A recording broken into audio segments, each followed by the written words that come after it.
बात का बतंगड़ कैसे बनाया जाता है, ये कोई अशोक गहलोत से सीखे। वे बकलोली करने में इतने माहिर हो चुके हैं कि हर जगह, चाहे कोई भी हो, मुद्दा कोई भी हो, वे हर परिस्थिति में अपना एजेंडा ढूंढ ही लेते हैं और फिर अपनी पीआर टीम से बढ़िया प्रमोशन भी करवा लेते हैं।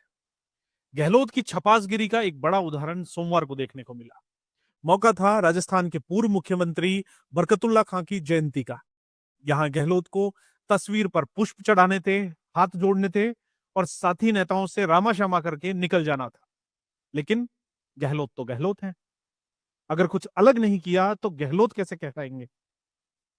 पुष्प चढ़ाने के बाद घूमकर सीधे पहुंच गए पत्रकारों के सामने।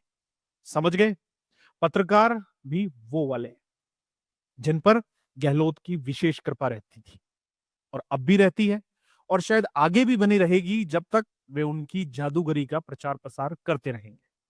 हाँ, तो अब आज के मुद्दे पर आते हैं। गहलोत ने बरकतुल्ला के बारे में कुछ नहीं कहा और ज्ञान देने लगे राज्य और देश की राजनीति पर। पहले महाशय पूर्व उपराष्ट्रपति जगदीप धनखड़ के इस्तीफे पर अपनी राय रखते हैं। वो कहते हैं, देखिए, ऐसा उदाहरण आपको पहले नहीं मिला होगा, देश ही नहीं दुनिया के अंदर, जहां तक मेरी नॉलेज है, कि कोई इतने बड़े पद पर रहे। उपराष्ट्रपति किसे कहते हैं? देश का। देश का उपराष्ट्रपति। जो देश का उपराष्ट्रपति शाम को 5 बजे तक काम कर रहा था, मीटिंग ले रहा था और 8 बजे लगभग वो इस्तीफा दे रहा है और बिल्कुल सीन से गायब हो जाते हैं। उपराष्ट्रपति भवन में है या नहीं है पता नहीं, किसी से मिल रहे हैं तो कोई ऐसा कारण हुआ होगा जिसके कारण नौबत आई। आइए सुनते हैं गहलोत ने अपने एक्स प्लेटफॉर्म पर शेयर किए वीडियो में क्या कहा। सर, उन्होंने ये भी कहा है कि अमित शाह जी ने कि धनखड़ साहब को लेकर सवाल किया गया तो उन्होंने कहा स्वास्थ्य कारणों की वजह से इस्तीफा दिया था वो। अमित शाह जी ने कहा। देखिए, ऐसा तो उदाहरण आपको पहला मिला होगा देश में नहीं, दुनिया के अंदर। दुनिया में मेरे ख्याल से, जहाँ तक मेरी नॉलेज है, कि कोई इतने बड़े पद पे रहे। उपराष्ट्रपति किसे कहते हैं? देश का उपराष्ट्रपति। वो देश का उपराष्ट्रपति शाम को 5 बजे तक काम कर रहा है, मीटिंग ले रहा है और 8 बजे लगभग वो इस्तीफा दे रहा है और बिल्कुल सीन से गायब हो जाते हैं। उपराष्ट्रपति भवन में है कि नहीं पता नहीं, किसी से मिल नहीं रहे हैं। तो कोई तो ऐसा कारण हुआ होगा जिसके कारण नौबत आई है। एक मंत्री इस्तीफा देता है तो हाउस में, लोकसभा में, राज्यसभा में कई बार स्पष्ट कर दिया जाता है क्या कारण रहा है। और उपराष्ट्रपति का इस्तीफा हो गया और कोई स्पष्टीकरण नहीं है, ना उनकी तरफ से ना सरकार की तरफ से। अब लीपापोती कर रहे हैं, इतने दिन से वो बाहर आ नहीं रहे हैं। पूरा देश पूछ रहा है वो है कहाँ पर, चिंतित है। पूरी दुनिया में एक उदाहरण अलग बन रहा है। तो उसकी बदनामी से बचने के लिए अमित शाह जी ने ये जो नया जुमला बोला है कि वो स्वास्थ्य कारणों से इस्तीफा दिया है, तो क्या तो आप गए कोई मिलने के लिए उनसे? कोई मंत्री को भेजा आपने? पीएम नहीं गए, गृह मंत्री नहीं गए, कोई तो जाता। उनका एक डिप्टी मिनिस्टर चला जाता, राज्य मंत्री चला जाता। कोई गया मिलने के लिए भी आपकी तबीयत कैसे है? पूछा किसी ने? जब पूछा ही नहीं किसी ने, तो ये आप इस प्रकार लोगों को भ्रमित कर रहे हो, देशवासियों को। लोग भ्रमित होने वाले नहीं है। पूरा देश पूछ रहा है हमारा उपराष्ट्रपति था, अचानक वो गायब कैसे हो गया? पूछ रहा पूरा मुल्क इनको। ये दबाव में है, इसलिए इन्होंने एक नया सगुबा छोड़ा है कि वो तो स्वास्थ्य ठीक नहीं थी, इस्तीफा दिया, इसलिए वो घर पे ही है। ये भी बोल रहे कि अब इनके बयान का थोड़ा पोस्टमार्टम करते हैं। अशोक गहलोत जी का बयान पूरी तरह से भ्रामक और तथ्यों से परे है। उपराष्ट्रपति का इस्तीफा एक संवैधानिक प्रक्रिया है जिस पर राष्ट्रपति महोदय ने अपनी स्वीकृति दी है। इससे बड़ा प्रमाण और क्या चाहिए? गहलोत जी को यह समझना चाहिए कि हर संवैधानिक पदाधिकारी का स्वास्थ्य और निजी जीवन उनकी गरिमा के अनुसार ही संभाला जाता है। गहलोत जी बताएं कि जब वे स्वयं मुख्यमंत्री थे तो कई बार मंत्रियों ने व्यक्तिगत कारणों या स्वास्थ्य कारणों का हवाला देकर इस्तीफा दिया। तो क्या हर बार पूरा देश उनके पीछे स्पष्टीकरण मांगने निकल पड़ा था? अब आते हैं आज के उनके दूसरे वीडियो पर। गहलोत पचपदरा रिफाइनरी को लेकर कहते हैं कि जो करीब लगभग 40,000 करोड़ 38,000 करोड़ का प्रोजेक्ट था, पहले लगभग 40,000 करोड़ का था। जब हमने शिलान्यास करवाया, सोनिया गांधी जी भी आई, वीरप्पा मोइली भी आए थे जो मंत्री थे। आइए उनके बयान को सुनते हैं पहले। सर ये पचपदरा रिफाइनरी है कौन सा, समझ में नहीं आ रहा। केंद्रीय मंत्री भी आए केंद्रीय मंत्री पचपदरा बोलते हैं। रिफाइनरी को लेकर, केंद्रीय मंत्री कल आए, सीएम भी गए, काम पूरा हो गया। देखिए इन्होंने पूरा बर्बाद कर दिया। जो करीब लगभग 40,000 करोड़ 38,000 करोड़ का प्रोजेक्ट था, ये पहले लगभग 40,000 करोड़ का। जब हमने इसका शिलान्यास करवाया, सोनिया गांधी जी भी आई थी, वीरप्पा मोइली जी आए थे मंत्री थे सब।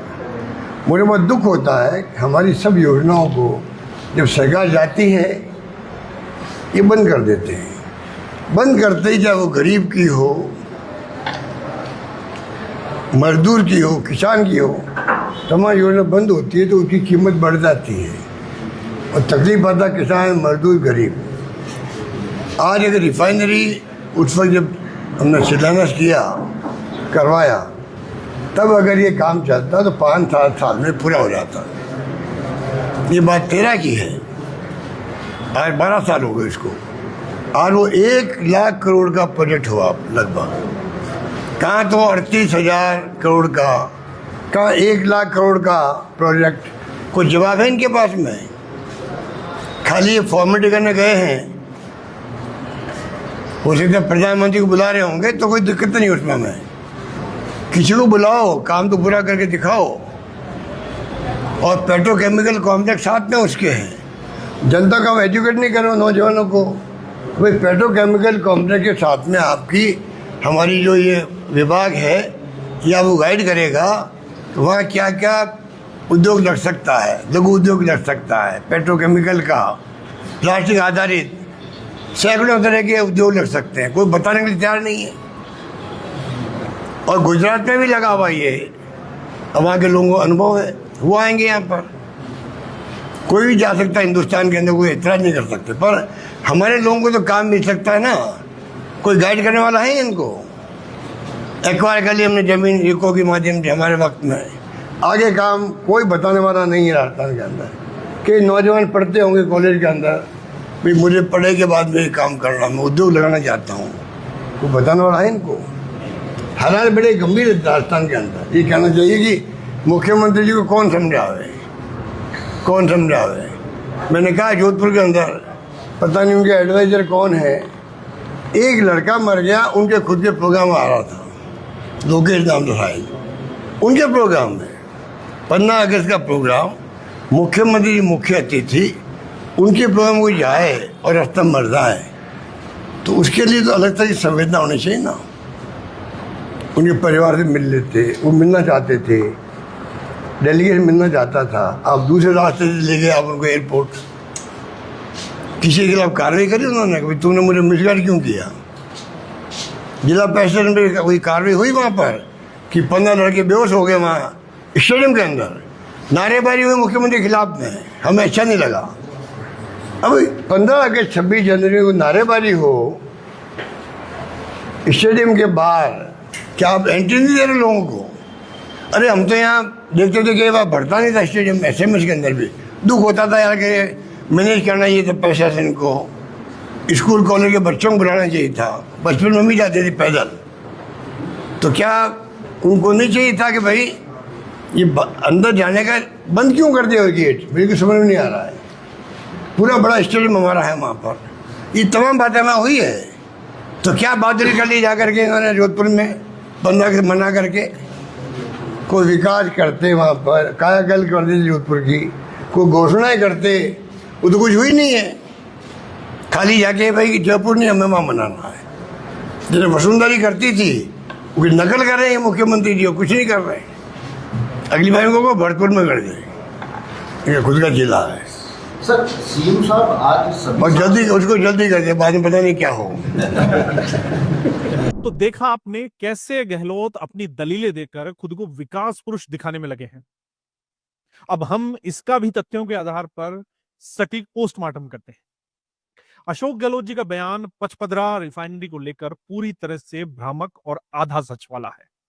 सच्चाई यह है कि इस मेगा प्रोजेक्ट का शिलान्यास कांग्रेस सरकार ने जरूर किया था, लेकिन उसका मॉडल ही गलत और घाटे वाला था।